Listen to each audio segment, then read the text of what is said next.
এবং যে কারণে এই অবস্থানটা বামেরা নিল, যদিও মুখে বলতো সেকুলার, কিন্তু বাস্তবে আমরা দেখলাম তসলিমা নাসরিনকে কিন্তু তারা এই রাজ্য থেকে বিদায় দিয়ে দিল, এবং যারা সাম্প্রদায়িক শক্তি তাদের কাছে মাথা নত করেছিল সেদিন বামেরা। আবার আজকে 2026 31শে জুলাই বিজেপি যে তসলিমা নাসরিনকে এনেছে, তার কারণ হলো বিজেপির যে রাজনীতি তার সাথে সম্পর্কিত। কারণ এই তসলিমা নাসরিন তিনি বাবরি মসজিদ ধ্বংসের পরে 1993 সালে লজ্জা বলে একটি উপন্যাস লেখেন, যেখানে হিন্দু পরিবারগুলোকে কিভাবে আক্রমণ করা হয়েছিল বাংলাদেশে, তারপরে তাদেরকে এদেশ বাংলাদেশ থেকে চলে যেতে হয়েছিল, যেটা বিজেপির শরণার্থীর যে তত্ত্ব, হিন্দু শরণার্থীরা কীভাবে মানে হিন্দুরা কীভাবে বাংলাদেশে আক্রান্ত হয় মুসলিমদের দ্বারা, এই থিওরির সাথে যেহেতু তসলিমা নাসরিন লজ্জা বা পরবর্তী বইগুলোর সম্পর্ক আছে, তাই তসলিমা নাসরিনকে শাক বাজিয়ে উলুধ্বনি দিয়ে স্বাগত জানিয়েছে বিজেপি। এই বিজেপি কি সত্যি, ধরো বিজেপির সমালোচনা করা যে লেখক সাহিত্যিক তাদের কি সামান্যতম জায়গা দেয়? যেমন ধরো ইউআর অনন্তমূর্তি যিনি 2014 সালে নরেন্দ্র মোদীকে সমালোচনা করেছিলেন, কার্যত তাকে বার্ত করে রাখা হয়েছে। তাহলে বিজেপি ইউআর অনন্তমূর্তির ব্যাপারে কিন্তু এই উদারতা দেখাতে পারেননি। আবার একইভাবে তোমাকে বলবো,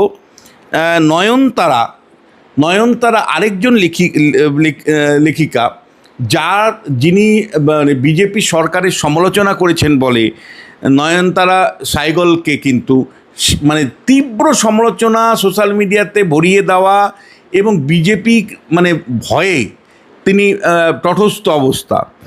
আবার আরও গিরিশ কার্নাড, প্রথম থেকেই উনি বিজেপির বিরুদ্ধে কথা বলেন। গিরিশ কার্নাড বিখ্যাত অভিনেতা, বোম্বের, কর্ণাটকের মানুষ, বিরাট পরিমাণে মানে যে সমালোচনা উনি করেছেন, বিজেপি কি তসলিমা নাসরিনের মতন তাকে স্বাগত জানিয়েছে? না, একেবারেই জানায়নি। আরেকটা তোমাকে নাম বলছি, সেটা হলো পেরুমল মুরুগান। ওনার একটা বই, নোবেল বই ছিল তার, সেটা হলো ওয়ান পার্ট ওমেন যে বইটা, মানে ইংরেজিটা আমি বললাম বইটা, এই বইটাকে নিয়ে বিজেপি যে তীব্র আন্দোলন গড়ে চলেছিল, অর্থাৎ তসলিমা নাসরিন লজ্জাকে স্বাগত জানাচ্ছি, আর ওয়ান পার্ট ওমেন সেই বইটা কিন্তু পেরুমলের বইটাকে কিন্তু আমি তীব্র সমালোচনা করছি, মানে নিষিদ্ধ ঘোষণা করছি কোথাও, এবং সেইখানে কিন্তু সেই লেখককে আমি সামান্যতম জায়গা দিচ্ছি না। ফলে দেখো, যদি শাসক দলের তুমি বা রাজনৈতিক দলের আদর্শ দর্শন অনুসারে তুমি লেখো, তাহলে তোমার একরকম ট্রিটমেন্ট হবে, আর তুমি যদি শাসক দলের বিপরীতে অবস্থান নেও তাহলে আরেক রকম হবে। মানুষের অভিজ্ঞতা শুনুন না। অত্যাচারের মালকিন যদি মমতা ছিল, তাহলে অত্যাচারের ম্যানেজারের নাম ছিল শুভেন্দু অধিকারী। আজকে সেই মুখ্যমন্ত্রী হয়েছে, মুখ্যমন্ত্রী। দল পাল্টেছে, পতাকা পাল্টেছে, রং পাল্টেছে, নীতি আদর্শ পাল্টেছে। আর যে আদর্শে, যে নীতিতে, যে রঙে, যে ঝান্ডাতে, যে দলে আজকে আছে, সেই দলের অত্যাচারের নাম মমতা ব্যানার্জির থেকে কয়েক গুণ উপরে আছে। সেটা আমরা গোটা দেশ দেখে, ত্রিপুরা দেখে নিজেরা বুঝতে পারি। তাই মানুষ যদি অত্যাচারের বিরুদ্ধে, মানুষ যদি আতঙ্কের বিরুদ্ধে, উদ্বিগ্নতার বিরুদ্ধে লড়তে চায়, তাহলে কোনো আরএসএস, কোনো বিজেপি, কোনো তৃণমূল, কোনো পুলিশ অন্যায়ের বিরুদ্ধে কাউকে ভয় পেতে হবে না। ভয় পাওয়া উচিত নয়, ভয় করে বাড়িতে থাকা উচিত নয়। ভুল হবে, বিরাট ভুল হবে।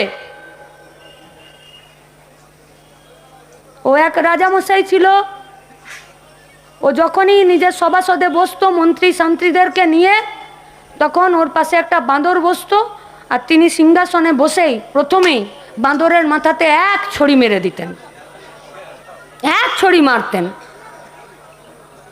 বাইরের বিদেশ থেকে লোকজন আসতো, দূতরা আসতো, ফরিয়াদিরা আসতো, সাধারণ মানুষ আসতো যে রাজা কি করে বিচার করে সেটা দেখার জন্যে। তাদের মধ্যে একদিন কেউ সাহস করে বলেই দিল যে রাজা মশাই, এটা আপনার উচিত নয়, একটা অবলা জীব বাঁদর আপনার পাশে বসে থাকে, আপনি মিটিং শুরু করছেন না, তার আগেই ওর মাথাতে এক ছড়ি মেরে দিলেন, এটা আপনি অন্যায় করছেন। রাজামশাই বললেন ঠিক আছে, আমি যদি অন্যায় করছি তাহলে কালকের যখন মিটিং শুরু হবে, যখন আলোচনা শুরু হবে, রাজার দরবার শুরু হবে, তখন আপনি আসবেন, আপনারা সবাই আসবেন, আমি বাঁদরকে মারব না। পরের দিন সবাই এলো, বাঁদর পাশেই বসেছিল। সেদিনকে রাজামশাই বাঁদরকে আর মারলেন না। মিটিং শুরু হয়েছে, বাঁদর এদিক ওদিক দেখছে, বলছে রোজ শুরুতেই মার খেয়ে যায়, আজ খেলাম না। 10 মিনিট 15 মিনিট বাঁদর শুরু করেছে উস খুস, নিজের চারিদিকে চুলকাতে শুরু করেছে, এদিক ওদিক দেখছে।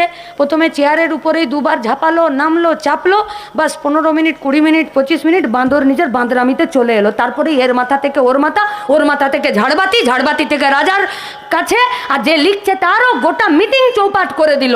ভয়ের পরিবেশ যদি বিজেপি শুরু করতে চায়, মানুষের কাছে আমাদের আবেদন, রাজার বাঁদরের মতন প্রথম ছড়ি মেরে দিন। কারণ ভয়ের বিরুদ্ধে প্রথমেই নিজেদেরকে মুখ খুলে সাহসের সাথে কথা বলতে হয়। ভারতের সংবিধান আছে, সেই সংবিধানে স্পষ্ট করে লেখা আছে আপনি যেখানে খুশি যেতে পারেন, যে কোনো ভাষায় কথা বলতে পারেন, যে কোনো ধর্ম গ্রহণ করতে পারেন, আপনি কোনো ধর্ম পালন নাও করতে পারেন, আপনি যে কোনো এই দেশের যে কোনো জায়গায় চাকরি নিতে পারেন, কোনো হোটেল রেস্তোরাঁ, পুজো মন্দির মসজিদ কুয়ো যেখানে খুশি যেতে পারেন, রাস্তায় যেতে পারেন, যেখানে খুশি জমি কিনে আপনি যেতে পারেন, বাড়ি বানাতে পারেন, থাকতে পারেন, ঘুরতে যেতে পারেন, যা খুশি করতে পারেন। কিন্তু কিন্তু কিন্তু আপনাকে এই দেশের সংবিধানই রেস্ট্রেন্ট করে দিয়েছে, আপনাকে এই দেশের সংবিধানই আপনার এই কাজকে বেঁধে দিয়েছে যে আপনার কোনো কাজ, আপনার মন্দির যাওয়া, আপনার মসজিদ যাওয়া, আপনার কুয়ো থেকে জল তোলা, আপনার পুকুর ব্যবহার করা, রেস্টুরেন্ট হোটেল ঘুরতে যাওয়া, চাকরি করা, জমি কেনা, মানুষের কাছে বক্তৃতা করা, এই সব কিছু যদি ভারতের জাতীয় স্বার্থে, ভারতের জাতীয় স্বার্থ ধর্মনিরপেক্ষতা, গণতান্ত্রিকতা, ভারতের জাতীয় স্বার্থ সবাই সমান, ভারতের জাতীয় স্বার্থ সব মানুষ একসাথে বাঁচবে, ভারতের জাতীয় স্বার্থ আইনের চোখে সবাই সমান, ভারতের জাতীয় স্বার্থ গরিব মেহনতি মানুষের পাশে সরকার দাঁড়াবে, আর ভারতের জাতীয় স্বার্থে যাতে আমার কোনো কাজ আঘাত না করতে পারে। তাহলে বাবা সাহেব আম্বেদকরের যে সংবিধান আমাদেরকে যে ক্ষমতা দিয়েছে, সেই ক্ষমতা অনুযায়ী যে কোনো ভয়ের বিরুদ্ধে সাহসের সাথে রুখে দাঁড়ানোর নাম লাল ঝান্ডা।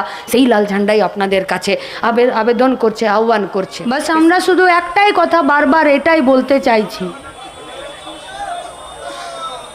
ভয় পেলে লড়াই মুশকিল হবে।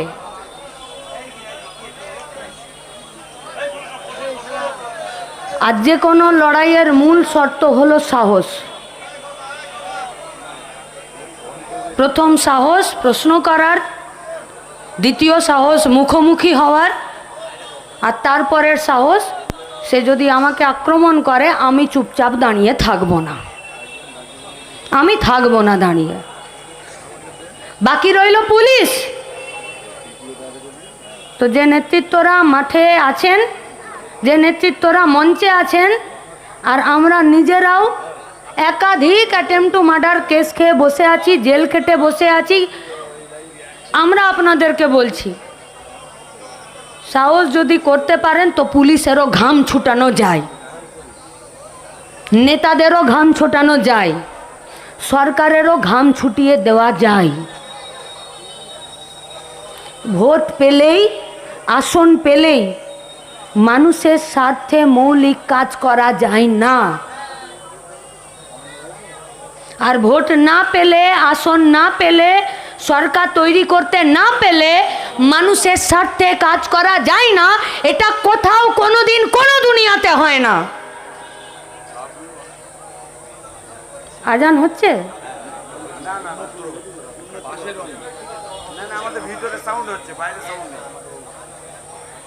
তাই এসআইআর হোক, রেশন কার্ডে নাম কাটা হোক, কাজ পাওয়া না পাওয়া হোক, বা সরকারি কর্মচারীদের ফিরে আপনি কিছু বলতে পারবেন না, আপনি ফেসবুকে লিখতে পারবেন না, আপনি মিটিং মিছিলে যেতে পারবেন না, তার হুলিয়া হোক, এসব কিছুর বিরুদ্ধে লড়াই করা যায় আর লড়াইয়ে জেতা যায়। শুধু একসাথে থাকতে হবে। আর যেটা শুরুতে বলেছিলাম সেটাই, যদি ওদের ওই জুতোগুলোতে পা গলিয়ে দিই তখন আমাদের